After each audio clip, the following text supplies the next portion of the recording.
आज है 13 मार्च, शुक्रवार का दिन। हरकारा के इस ऑडियो अंक में आपका स्वागत है। हरकारा लेकर आया है आज के न्यूज़लेटर का पॉडकास्ट, जिसे आपके लिए तैयार किया है निधीश त्यागी के साथ राजेश चतुर्वेदी, गौरव नौरियाल और फलक अफशान ने। जिन खबरों का जिक्र हम यहाँ कर रहे हैं उनके लिंक्स और विस्तृत जानकारी मूल न्यूज़लेटर में है। आज की सबसे बड़ी खबरें देश की सियासत, आपकी रसोई और वैश्विक युद्ध के मैदान से जुड़ी हैं। एक तरफ ईरान और अमेरिका के बीच चल रहे भयंकर युद्ध का असर भारत में एलपीजी संकट के रूप में साफ दिखने लगा है। गैस के लिए कतार में लगे लोगों की जान जा रही है, और इसी युद्ध के डर से शेयर बाजार पूरी तरह क्रैश हो गया है, जहां निवेशकों के 39 लाख करोड़ रुपए स्वाहा हो चुके हैं। वहीं दूसरी तरफ देश की राजनीति में एक ऐतिहासिक भूचाल आया है। विपक्ष ने भारत के इतिहास में पहली बार मुख्य चुनाव आयुक्त को हटाने के लिए संसद में महाभियोग का नोटिस दिया है। इसके अलावा सुप्रीम कोर्ट ने महिलाओं की पीरियड लीव और मणिपुर हिंसा को लेकर भी बहुत अहम अपडेट्स दिए हैं। आइए जानते हैं आज की तमाम बड़ी खबरें एकदम विस्तार से। पीटीआई और इंडियन एक्सप्रेस की रिपोर्ट के मुताबिक विपक्षी सांसदों ने मुख्य चुनाव आयुक्त ज्ञानेश कुमार को हटाने के लिए संसद में एक नोटिस दिया है। लोकसभा के 130 और राज्यसभा के 63 सांसदों ने इस पर हस्ताक्षर किए हैं। ममता बनर्जी की टीएमसी ने इस कदम की सबसे पहले पहल की है। विपक्ष ने ज्ञानेश कुमार पर पक्षपातपूर्ण आचरण, चुनावी धोखाधड़ी की जांच में बाधा डालने और बड़े पैमाने पर लोगों को वोटिंग से वंचित करने का गंभीर आरोप लगाया है। ये राजनीतिक कदम ऐसे समय उठाया गया है जब चुनाव आयोग जल्द ही 5 राज्यों में विधानसभा चुनाव की घोषणा करने वाला है। संविधान के अनुसार मुख्य चुनाव आयुक्त को हटाने की प्रक्रिया सुप्रीम कोर्ट के जज पर महाभियोग चलाने जैसी ही होती है। द टेलीग्राफ वेब डेस्क के अनुसार ईरान पर अमेरिका और इजरायल के हमले के बाद भारत में गैस वितरण केंद्रों पर लंबी कतारें लग गई हैं। राजेंद्र धोड़पकर की रिपोर्ट बताती है कि सोशल मीडिया पर इसे लेकर भारी मीम वार छिड़ गया है, जहां लोग सरकार की गटर गैस वाली पुरानी टिप्पणी पर निशाना साध रहे हैं। वहीं इंडियन एक्सप्रेस की रिपोर्ट के अनुसार पंजाब के बरनाला में गैस एजेंसी के बाहर लाइन में खड़े 66 वर्षीय भूषण कुमार मित्तल की दिल का दौरा पड़ने से मौत हो गई। वो सुबह 8 बजे से सिलेंडर के लिए लाइन में लगे थे। ऑनलाइन बुकिंग सिस्टम में आई खराबी के कारण आम लोगों को गैस के लिए खुद एजेंसी के चक्कर काटने पड़ रहे हैं, जिससे लोगों का गुस्सा चरम पर है। इंडियन एक्सप्रेस की रिपोर्ट के अनुसार रसोई गैस के आयात पर असर पड़ने के कारण सरकार ने रेस्टोरेंट और होटलों जैसे कमर्शियल उपभोक्ताओं को केरोसिन, बायोमास और कोयले जैसे वैकल्पिक ईंधन इस्तेमाल करने की सलाह दी है। केंद्रीय पेट्रोलियम मंत्री हरदीप सिंह पुरी ने लोकसभा में बताया कि एलपीजी पर दबाव कम करने के लिए इन ईंधनों को सक्रिय किया जा रहा है। भारत अपनी गैस जरूरत का 60% हिस्सा आयात करता है और इसका 90% पश्चिम एशिया से आता है।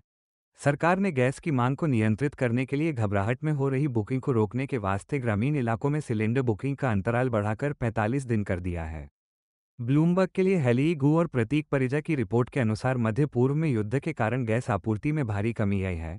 इसके चलते कृषि प्रधान देश भारत ने चीन से कुछ यूरिया कार्गो की बिक्री की अनुमति देने का विशेष अनुरोध किया है। एलएनजी उर्वरक बनाने के लिए एक प्रमुख कच्चा माल है, और इसकी किल्लत के कारण भारत में कुछ उर्वरक निर्माताओं को अपने प्लांट बंद करने पड़े हैं।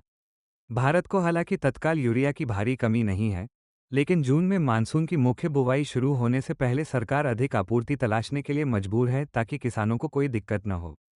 द वायर की रिपोर्ट के अनुसार ईरानी राष्ट्रपति मसूद पेजेशकियन ने प्रधानमंत्री नरेंद्र मोदी के साथ फोन पर अहम बातचीत की है। ईरान ने नई दिल्ली से आग्रह किया है कि ब्रिक्स की अध्यक्षता कर रहा भारत पश्चिम एशिया के इस भयंकर संघर्ष को सुलझाने में रचनात्मक भूमिका निभाए। रिपोर्टर जयंत जेकब के मुताबिक विदेश मंत्री एस जयशंकर और ईरानी विदेश मंत्री अब्बास अरागची के बीच भी फोन पर चर्चा हुई है। कूटनीतिक मोर्चे पर तेहरान ने रणनीतिक रूप से महत्वपूर्ण हॉर्मुज़ जलडमरूमध्य के माध्यम से भारत के लिए सुरक्षित समुद्री मार्ग की संभावना का संकेत दिया है, जिससे भारत के रुके हुए एलपीजी टैंकरों को बड़ी राहत मिल सकती है। अरशद खान की रिपोर्ट है कि पश्चिम एशिया संकट से दलाल स्ट्रीट पूरी तरह पस्त हो चुका है। पीटीआई के मुताबिक हॉर्मुज़ जलडमरूमध्य को बंद किए जाने की आशंका के बाद वैश्विक तेल की कीमतों में जबरदस्त उछाल आया है। ब्रेंट क्रूड उछलकर $100 प्रति बैरल के पार पहुंच गया है। पिछले 14 दिनों में शेयर बाजार में भारी गिरावट आई है और निवेशकों के 33 लाख करोड़ रुपये से ज़्यादा डूब चुके हैं। चॉइस इक्विटी ब्रोकिंग के शोध विश्लेषक आकाश शाह ने बताया कि भू राजनीतिक तनाव और विदेशी संस्थागत निवेशकों की लगातार भारी बिकवाली के कारण भारतीय बाजार में ये हाहाकार मचा हुआ है। अल जजीरा के लिए एलिजाबेथ मेलिमोपोलोस की रिपोर्ट के अनुसार ईरान की राजधानी तेहरान पर इजरायल के भारी हवाई हमले जारी हैं। ईरान के नए सर्वोच्च नेता मोज्तबा खामेनेई ने अपना पहला संदेश जारी करते हुए चेतावनी दी है कि मध्य पूर्व में अमेरिकी सैन्य ठिकानों पर हमले तब तक जारी रहेंगे जब तक सभी विदेशी बेस बंद नहीं कर दिए जाते। CNN की रिपोर्ट के अनुसार मोज्तबा खामेनेई का ये संदेश सरकारी टेलीविजन पर पढ़ा गया, जिसने वैश्विक बाजारों में और घबराहट पैदा कर दी है। वहीं अल जजीरा के स्टाफ की रिपोर्ट के मुताबिक तेहरान में फ़लस्तीनियों के समर्थन में निकाले गए अल कुद्स दिवस मार्च के पास भारी धमाके सुने गए हैं, जिसमें एक व्यक्ति की जान चली गई। रॉयटर्स के लिए हुमैरा पामुक की एक्सक्लूसिव रिपोर्ट के अनुसार व्हाइट हाउस के अंदर इस युद्ध को लेकर भारी कलह चल रही है। राष्ट्रपति डोनाल्ड ट्रंप के सलाहकार इस बात पर बुरी तरह बंटे हुए हैं कि युद्ध से कब बाहर निकला जाए। CNN के लिए नताशा बट्रेंड और जेनिफर हेंसले की रिपोर्ट बताती है कि ट्रंप प्रशासन ने होर्मुज़ जलडमरूमध्य को बंद करने की ईरान की क्षमता को बहुत कम आंका था, जिसका खामियाजा अब दुनिया भुगत रही है।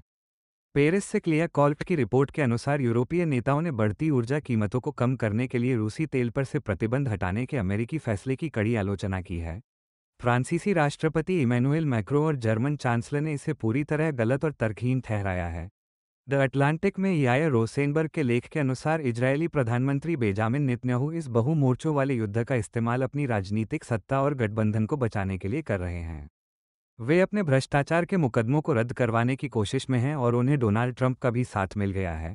वहीं न्यूयॉर्क टाइम्स के लिए अनुप्रीता दास और पामोडी वरावेटा की रिपोर्ट के मुताबिक अमेरिकी टॉर्पीडो द्वारा श्रीलंका के तट के पास एक ईरानी युद्धपोत देना को डुबाए जाने के बाद भारी कूटनीतिक संकट खड़ा हो गया है। गाले का सबसे बड़ा अस्पताल घायलों से भर गया है। भारत ने भी मानवीय आधार पर कुछ ईरानी जहाज़ों को कोची में सुरक्षित आश्रय दिया है। विदेश मंत्री एस जयशंकर ने स्पष्ट किया कि भारत ने ये कदम इसलिए उठाया क्योंकि जहाज घटनाओं के गलत पक्ष में फंस गए थे। मूकनायक की रिपोर्ट के अनुसार मणिपुर के उखरुल जिले में तनखुल नागा और कुकी समुदाय के बीच फिर से भारी हिंसा भड़क उठी है। इस खूनी टकराव में 2 कुकी युवकों की दर्दनाक मौत हो गई है, जिनके शव जंगल में मिले। गृह मंत्री गोविंदास कोथौजम ने विधानसभा में बताया कि यह विवाद 2 कुकी ग्रामीणों के कथित अपहरण के बाद शुरू हुआ। इस घटना के बाद कुकी समूहों ने सड़क जाम कर दी और 21 लोगों को बंधक बना लिया था, जिन्हें बाद में लंबी बातचीत और सुरक्षा बलों के दखल के बाद सुरक्षित रिहा कराया गया। द वायर की रिपोर्ट के अनुसार अनुसूचित जाति, अन्य पिछड़ा वर्ग और विमुक्त जनजाति के छात्रों के लिए तय छात्रवृत्ति की हजारों करोड़ रुपये की राशि सरकार द्वारा खर्च ही नहीं की गई। CPIM सांसद जॉन ब्रिटास ने राज्यसभा में यह अहम मुद्दा उठाया। सरकारी आंकड़ों के अनुसार साल 2024-25 में विभाग को 14,000 करोड़ रुपये से ज़्यादा मिले थे, लेकिन केवल 8,679 करोड़ रुपये ही खर्च हुए। इसके साथ ही देश भर में छात्रवृत्ति पाने वाले गरीब छात्रों की संख्या में भी भारी गिरावट आई है, जो एक चिंता का विषय है। लाइव लॉ की रिपोर्ट के अनुसार सुप्रीम कोर्ट ने महिलाओं के लिए अनिवार्य पीरियड लीव लागू करने की मांग वाली याचिका पर अहम टिप्पणी की है। मुख्य न्यायाधीश सूर्यकांत की पीठ ने कहा कि इसे कानून के जरिए अनिवार्य बनाने से महिलाओं के रोजगार पर नकारात्मक असर पड़ सकता है, क्योंकि नियोक्ता महिलाओं को नौकरी देने से हिचक सकते हैं। दूसरी तरफ मकतूब मीडिया की रिपोर्ट के अनुसार सुप्रीम कोर्ट ने एक अन्य फैसले में कहा है कि ओबीसी में क्रीमी लेयर तय करने के लिए केवल माता पिता की आय को आधार नहीं बनाया जा सकता। न्यायमूर्ति PS नरसिम्हा की पीठ ने स्पष्ट किया कि आय के साथ साथ माता पिता का पद और उनकी सामाजिक स्थिति भी देखी जानी चाहिए। आज के हरकारा पॉडकास्ट में बस इतना ही। अपनी प्रतिक्रिया, सुझाव और टिप्पणी हमें जरूर बताएं। ये पॉडकास्ट आप यूट्यूब, स्पॉटिफाई, फेसबुक और लिंक्डइन पर भी सुन सकते हैं। हरकारा के साथ जुड़े रहने के लिए आपका बहुत बहुत धन्यवाद। नमस्कार।